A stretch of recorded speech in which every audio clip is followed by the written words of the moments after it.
I told y'all. I told y'all. I told y'all this series was gonna get better after the series was tied at 1, and ain't nobody was gonna listen. Everybody was saying that, oh my gosh, they're gonna win 4 straight, they're gonna win the NBA Finals in a landslide, and yada yada yada. I'm like, nope. I'm telling people this series gonna go 7. And would you look at that? The series is tied at 2, bruh. This series is tied at 2 games apiece. So let me just decipher on what I saw in game 3. So game 3 was the problems that I had with OKC in Denver in game 6, where the Thunder's offense looked very stagnant. And in that game, I was watching that game through and through at work. I was like tuning in and out because obviously I was working. But the times where I did catch the game, Jalen Williams actually had a really good game. He had 26 points. He was our leading scorer. Um, and obviously he was 7 for 11 at the line, and a lot of those free throws could have made a pretty decent difference. And I'm going to get to Ben Mathurin in a few minutes because I'm going to be talking about game 4, what I just saw obviously in tonight's game. SGA didn't have a good game. He had 24 and 8. So yeah, it's not a bad game, but for a player his standards and the season he had, yeah, he had a bad game. And the thing I didn't like about OKC was that their offense was stagnant, and that's partially because SGA was so out of rhythm. And I think because of the pressuring defense by guys like Aaron Nesmith and especially his old Canada teammate from the Olympics, Andrew Nembhard, Nembhard wore the guy down. And the Pacers had a lot of timely baskets in that game. Yeah, Tyrese Halliburton had 22, 9, and 11, which I guess is pretty good, but he made a lot of timely threes. And then Ben Mathurin made some timely buckets as well. He ended up being the leading scorer with 27. TJ McConnell came off the bench and gave you 10, 5 assists, and 5 steals, which I think there was like some crazy stat that he's the first player off the bench in NBA history to record 10 and 5 steals in a finals game. Toppin played with so much energy off the bench. And, obviously OKC, Chet Holmgren played pretty well, but where I just knew Oklahoma City was in trouble was Chet got the ball, right? He tries to shoot a 3. Miles Turner blocks it. He tries to drive it to the rim.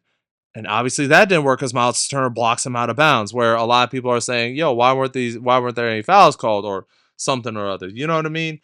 But again, the the Pacers defense took Oklahoma City out of rhythm. And I was watching NBA TV's coverage on it. Speaking of Chet Holmgren, uh, he actually had a good start to the game, but as the game progressed, the dude's energy started to wane, and it kind of had a ripple effect on the team because again, Indiana just played with so much hellacious energy, whereas OKC kind of struggled to match that energy, and a lot of people were doubting their ability to close in the clutch, and obviously that was a different story tonight. And again, J Dub had a really good game. In game 3, he had 26. And then tonight, my boy. Oh my gosh, what a barn burner this was, man. J Dub became the second leading scorer with 27. Chet Holmgren, oh my gosh. Chet Holmgren he was pissing me off tonight, bro. Like, I was watching him and it's kind of funny because my mom was like, yo, why don't you just take it up and just dunk the ball? And I told her, like, Mom, when you're going up against the trees and Obi Toppin and Miles Turner, there's no way in hell he was going to dunk the ball. I know he could have went up a lot tougher than he did, but that was he didn't really have that great of a game until like the second half where you saw Chet really had an impact on the game. Maybe not numbers wise, but you saw his fight for the boards. He ended up leading the game with 15 rebounds. He had 14 points, and he had a timely putback dunk too, which I think that was the momentum shifter in this game. J-Dub had 27, and SGA had 35 with, get this, 0 assists, y'all. He had 0 assists this game, which is his first game with 0 assists since the bubble. And in the bubble, Chris Paul and Dennis Schroeder were his teammates. There was no such thing as a Chet Holmgren back then. Well, there was, but he wasn't in the league yet. And Caruso, who was in the bubble, he won the championship with my Lakers in the bubble. I still miss him out in LA. He had 5 steals himself, and then he had 20 points off the bench. And he came in. There was like one rebound he snatched in the air from Miles Turner, where it's just like those are energy, momentum shifting rebounds. When you have a guy like that just snatches it from way up in the air, and oh my gosh, Caruso's just a dog, man. I love AC. And again, he put in some timely buckets himself. But the thing I didn't like about OKC for most of the game is that their offense went stagnant again. But the problem is Indiana countered back with some stagnant offense themselves because once shots started to not fall in or for Indiana, that's when it's just like, oh my gosh, now it's like they were kind of in a scramble mode. They were like in a frenzy. The offense became were starting to getting themselves into a frenzy. And I think another bad thing about it too is that Obi Toppin had 17 points. He was the leading scorer off the bench. Why did they not put him in for the final 5 minutes of the game, especially when Neesmith fouled off? I thought a lot of Neesmith's fouls were kind of just play-ons. Well, some of Neesmith's fouls were play-ons, but that one foul where he hit SGA on the wrist off of SGA's spin move, he was trying to spin off him. He did foul him. He did tap him on the wrist, which was enough to warrant a foul. But I think Neesmith played way too overzealous on defense. But again, that's the MVP. You got to play him that way, right? But once he fouled out, why did Rick Carlisle go to Ben Mathurin though? That's why I didn't get, especially since Toppin was the reason y'all got up 10. And the thing is, the Pacers tried to do some of their voodoo magic that they did to Milwaukee in Game 5, to Cleveland in Games 2 and 5, what they did against the Knicks in Game 1. They tried to do that again here, and it looked like they were about to do it again, especially since, Tyrese Halliburton couldn't dribble around Chet Holmgren. Chet Holmgren actually played really good defense. Miles Turner actually had a good look from 3, and Miles Turner was 0 of 6 from 3. And that's the thing that kind of pissed me off about Indiana, is that they were shooting all these threes and none of them were going in. But the Thunder were no better. But SGA hit the one where it mattered most. And he showed why he's the MVP of that game. But the Pacers, though, they were jacking up a bunch of threes that didn't need to be jacked up. They were starting to miss shots. You could tell that Indiana's offense was starting to go cold. And Mathurin gets fouled, and just like J-Dub in Game 3, Mathurin missed 3. Well, J-Dub didn't miss 3 free throws in a row, but J-Dub missed a lot of free throws where a lot of them could have really turned the tides of the game. You know what I'm saying? So Mathurin misses 3 in a row. They got a steal. And Caruso, as much as I love him, this is where I can knock him. He throws a lot. He threw a lot of dumb passes this game too, off the inbound. There was a play where he threw the ball up ahead. Jalen Williams was able to catch it. There was not one Indiana player in sight. Somehow, OKC was able to get the ball back, to get the ball up the floor. And the thing about it too is that as much as Indiana's energy and defense was so hellacious and infectious, you had a feeling OKC was still in the game, because the way Indiana played, and I kind of expected too from OKC, but the way Indiana played, you think they would have been up 15 after the first quarter, but Indiana would have been up 15 after the first quarter, but I credit OKC for withstanding Indiana's first punch. So going into the half, I told my dad this: both teams are feeling pretty good. Indiana, they're really trying to assert themselves into the game, but at the same time, the Thunder really didn't play all that stellar, and they were only down by 3 going into the half.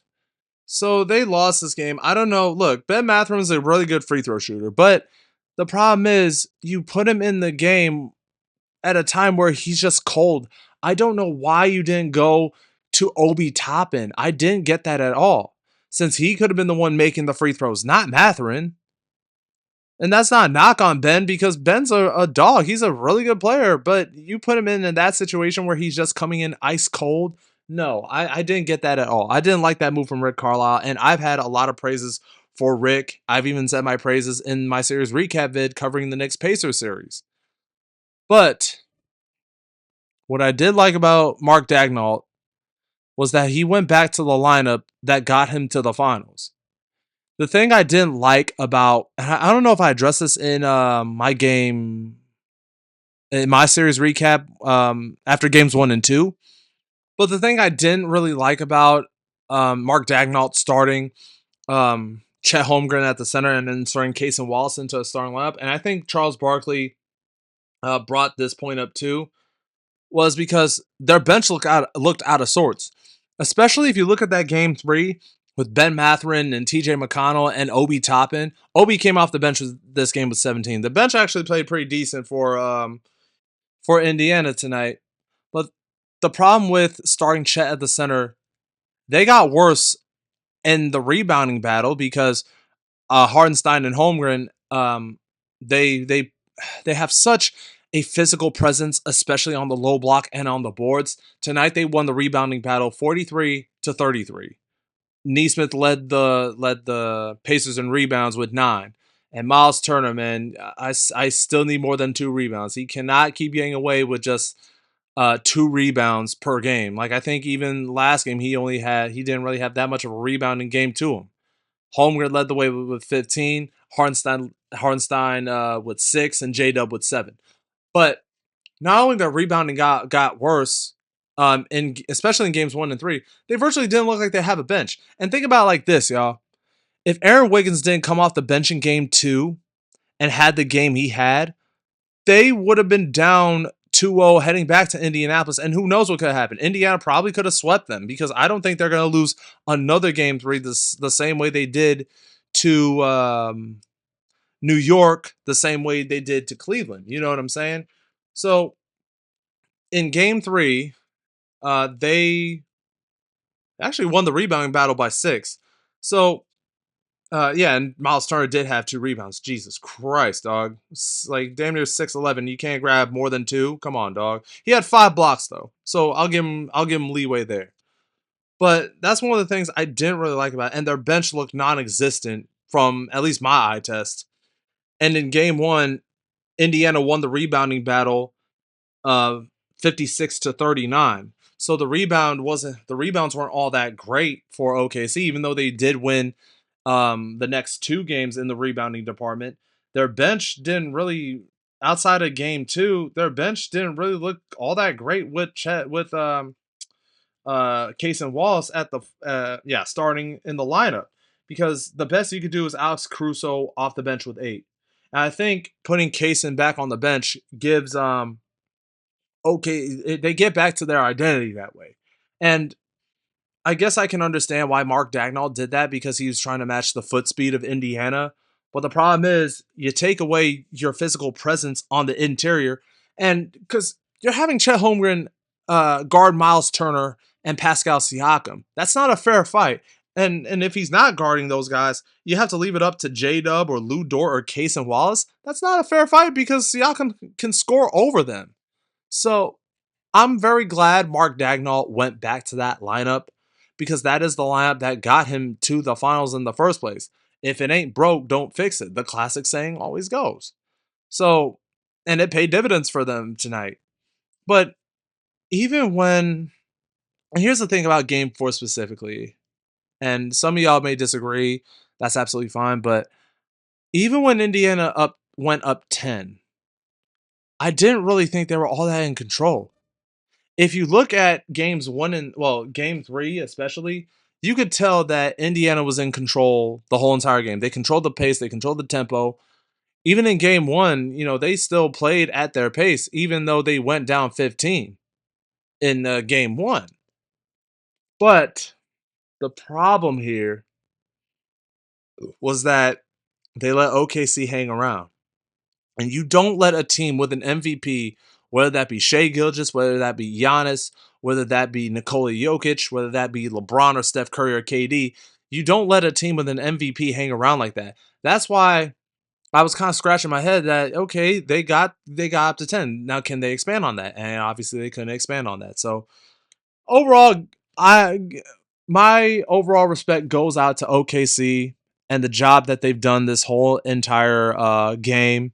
You know, they withstood Indiana's punch. They didn't look as rattled as they did in game 3 because game 3 they looked rattled. There was a point, I forgot to bring this up. There was a point in time where Shea traveled with the ball, but again, that was the presence of Nemhard wearing him down.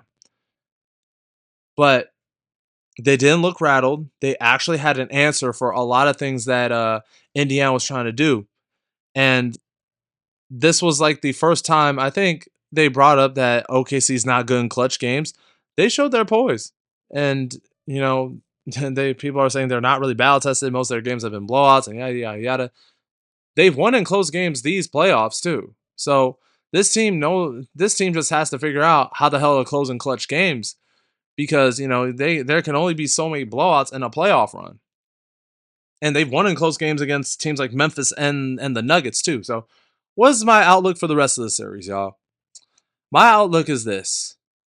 I think, obviously, as the old cliche goes, whoever wins game 5 will win the series. But here's my twist on it. I think Indiana goes into OKC and beats Oklahoma City in game 5. But that would mean they would have to win game 6 back in Indianapolis on Thursday night. Because if they go back to Oklahoma City for a game 7, they got their work cut out for them.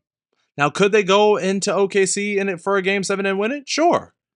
I can't really doubt that, but that leaves way too much on the table. You don't want to chance it against OKC just because, okay, we did this against Cleveland, we did this against New York, and we did it to them in game 1, and if anything, game 5, if should they win it. So that's a lot to take on there.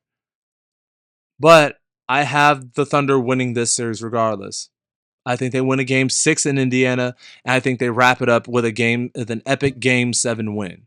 And boy, oh boy, will this be a very exciting finish. And a lot of people slept on these finals because, yeah, it's two small market teams with not really big names, and they have played boring basketball. But look, if you're paying attention to the games, these teams are providing such an entertaining experience. And this, yes, they need to bring back the Larry O'Brien trophy. They need to be a lot better with the presentation. They can't make this feel like a regular season game. They gotta make it really feel special. Especially if some of these fans cannot afford the tickets to go to Indiana or Oklahoma home games. But these are what the finals should be, bro. The last two have been such a wash with, you know, like you kind of knew where the matchup was heading because like when the Nuggets faced the Heat, that was like an obvious 4-game sweep. That should have been a 4-game sweep, but Miami got a lucky game 2 win. And you know, the Celtics Mavs, they like that was the most overhyped matchup ever because everyone that wasn't, you know, come on, like that series was a sweep waiting to happen, and they ended up getting gentlemen swept out of the playoffs entirely, or out of the finals entirely. But these are what the finals are about, bro.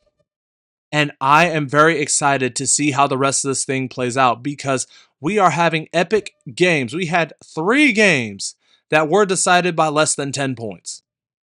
We've had such exciting finishes. There hasn't really been a blowout game. Even game 2, where yeah, the score suggested was a blowout. Thing is, the Indiana tried to get in within striking distance, but you know the house was already on fire at that point. So there's nothing really much the Indiana Pacers could do. But bro, I am in for an exciting finish, and I just want this to be obviously it's a best of 3, but I just want it to be a road then a home series because we haven't really had that these whole entire playoffs. Yeah, Golden State against the Rockets, but that was kind of predictable. But that was kind of predictable because you know Buddy Hield hit the former Pacer. Ironically, he had the immortal Buddy Hield game, but they end up losing against the Minnesota Timberwolves anyway without Steph and such. But I don't want to get too much into that. Y'all can check out that series recap vid, Bro, we are in for such an exciting finish. And a lot of, if you guys are not tuning into the series, I'm telling y'all are missing out on such great basketball, bro. Like, I know it's not LeBron, I know it's not Steph, I know it's not KD, I know it's not the Lakers or the Clippers or any other big market team y'all can think of, but this is what the finals should be about. Good fundamental basketball. Guys that play for each other. Guys that play like a unit and a team.